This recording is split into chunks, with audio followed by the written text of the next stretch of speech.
अच्छा देखो, आज का टॉपिक जो बायोटेक्नोलॉजी का बहुत ही इम्पोर्टेंट टॉपिक है और वो ये है कि बेसिक स्टेप्स जेनेटिक इंजीनियरिंग के।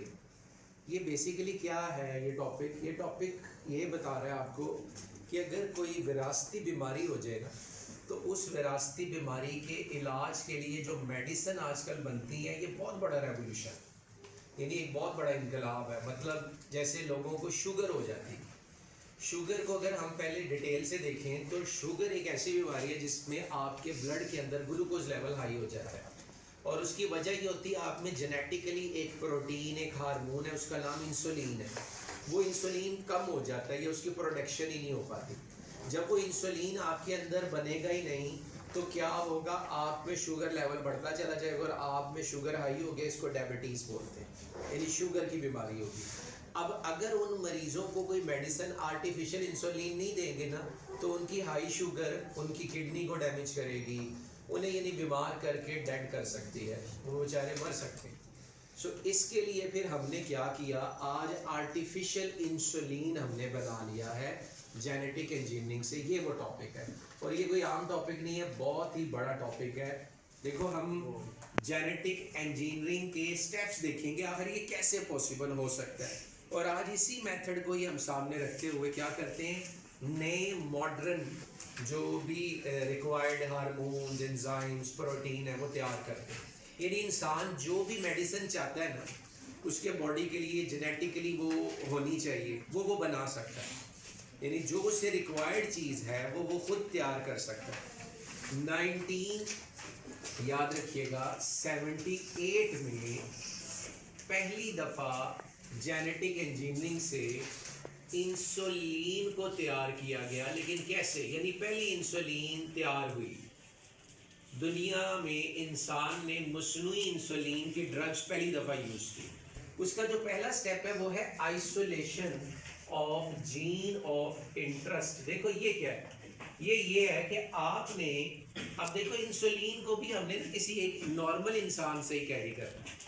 इंसुलिन क्या है, जैसे मैंने अभी आपको बताया, इंसुलिन बेसिकली एक प्रोटीन है, या आप कह सकते हैं ये एक हार्मोन है, और ये हार्मोन्स बनाता कौन है, आपका जीन। अगर आपका जीन नॉर्मल है ना, तो इसका मतलब ये बना रहा है। तो जिन लोगों में ये नहीं बन रहा, इसका मतलब उनके जीन में खराबी, उनका जीन्स नॉर्मल नहीं है। तो सबसे पहले तो हमने एक नॉर्मल इंसान का, एक नॉर्मल ह्यूमन का जीन ऑफ इंटरेस्ट कैरी करना है, जीन ऑफ इंटरेस्ट। अब वो जीन ऑफ इंटरेस्ट क्या होगा, ये देखें, ये है उसका सेल। ये सेल में मौजूद है न्यूक्लियस, और उस न्यूक्लियस में मौजूद ये जो क्रोमेटिन है, क्रोमोसोम्स हैं, इनके अंदर जीन्स मौजूद होंगे। तो सबसे पहले हम क्या करेंगे, ये देखें, इसके क्रोमोसोम में से, ये जो क्रोमोसोम है इसमें से हम क्या करेंगे, जीन ऑफ इंटरेस्ट को निकालेंगे। लेट्स सपोज, ये देखो, अच्छा ये जो क्रोमोसोम है ये बहुत से करैक्टर को कंट्रोल कर रहा है, यानी बहुत सी चीज़ों को कंट्रोल कर रहा है। इनमें से इमेजिन करें ये था वो जीन ऑफ इंटरेस्ट जो इंसुलिन को कंट्रोल करता है एक नॉर्मल इंसान में। तो हम क्या करेंगे, इसको आइसोलेट करेंगे, पहला स्टेप निकालेंगे, और इसके लिए हम इस्तेमाल करते हैं रिस्ट्रिक्शन एंडोन्यूक्लिएज। ये एक एंजाइम है जो कि इंसान ने ना बैक्टीरिया से हासिल किया। ये कट पेस्ट करता है, कट करता है। तो इससे हमने ये वाला जीन्स निकाल लिया। ये देखें, तो पहला काम है, हमने ये जीन ऑफ इंटरेस्ट को आइसोलेट कर लिया, ये निकाल लिया, ये याद रखिएगा, ये है वो जीन ऑफ इंटरेस्ट।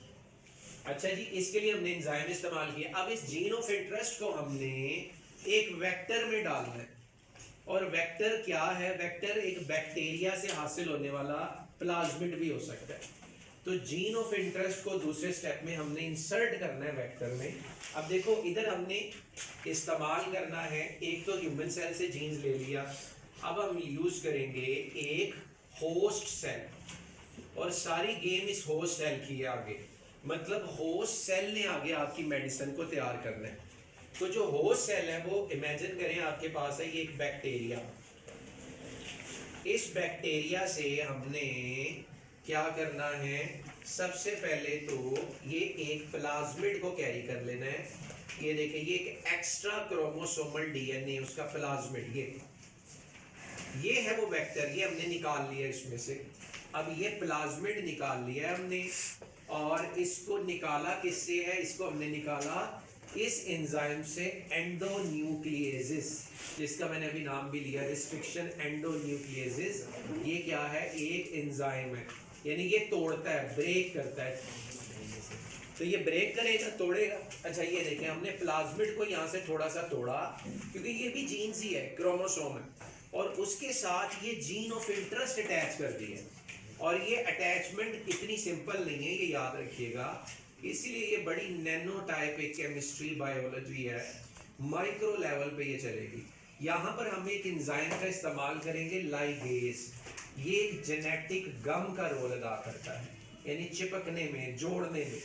तो इसके जरिए आपने ये देखो, ये था जीन ऑफ इंटरेस्ट और ये था वो वेक्टर। अब वेक्टर के साथ हमने जोड़ दिया है क्या? अपनी मर्जी का जीन्स।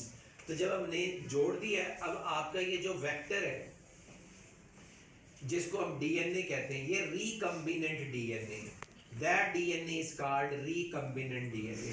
अब इसको हम दोबारा इंसर्ट कर देंगे किसके अंदर? अपने होस्ट सेल में। ये जो आपका होस्ट सेल था, इसके अंदर हम इसे दोबारा क्या कर देंगे जी? इंसर्ट कर देंगे, ये याद रखिएगा। तो तीसरा स्टेप है transfer of recombinant DNA into host cell. इस रिकम्बिनेंट डीएनए को, ये देखें, ये वो डीएनए था जिसके पास आपने जीन ऑफ इंटरेस्ट भी दिया होगा, इसको आपने होस्ट सेल में इंसर्ट कर दिया। और अब ये जो आपका बैक्टीरिया है, ये बेसिकली था क्या? होस्ट सेल एक बैक्टीरिया था, और इस बैक्टीरिया को हम कहेंगे ये क्या है? Genetically modified organism. इस जेनेटिकली मॉडिफाइड ऑर्गेनिज्म को हमने रेडी कर लिया है। अब जो फोर्थ स्टेप हम ये करेंगे कि इस जेनेटिकली मॉडिफाइड ऑर्गेनिज्म को आपने क्या करना है? एक्सप्रेशन, रेप्लिकेशन करवानी है इसकी, यानी इसे अलाउ करना है कि ये रेप्लिकेट करे, अपनी कॉपी बनाए। तो फोर्थ स्टेप में फिर ये हम इसे साजगार माहौल देंगे, ये डिवाइड होगा। अब देखो, बैक्टीरिया या बैक्टीरियोफेज के अंदर अगर ये प्रोसेस होता है ना, तो ये बड़ा तेजी से डिवाइड होते हैं। यानी ये जेनेटिकली मॉडिफाइड ऑर्गेनिज्म अगर दो बनते हैं तो आपको दो ऑर्गेनिज्म मिल जाएंगे जेनेटिकली मॉडिफाइड। अगर ये 10 होंगे, 100, हम बहुत से, हमने एक तो तैयार कर लिया, अब हम इसकी हजारों लाखों कॉपीज लेंगे, और उन्हें जब हम जेनेटिकली मॉडिफाइड ऑर्गेनिज्म को सूटेबल इन्वायरमेंट देंगे, वो बड़ा तेजी से कॉपी बनाते हैं, और फिर फाइनली हम हर कॉपी को यूज करते हैं बीइंग एज अ मेडिसिन के तौर पे। यानी वो जो कॉपी है वो आपकी क्या है? एक मेडिसिन है। किसकी? इंसुलिन की। यानी आपने इंसुलिन को तैयार कर लिया है with the help of bacteria.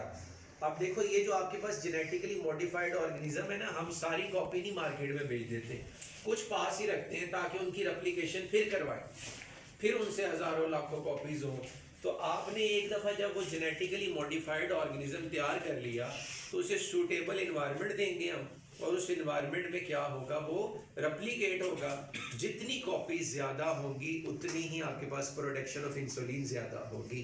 तो ये फ्यूचर है आपका मेडिसिन के शोबे में। इसके अंदर होता क्या है?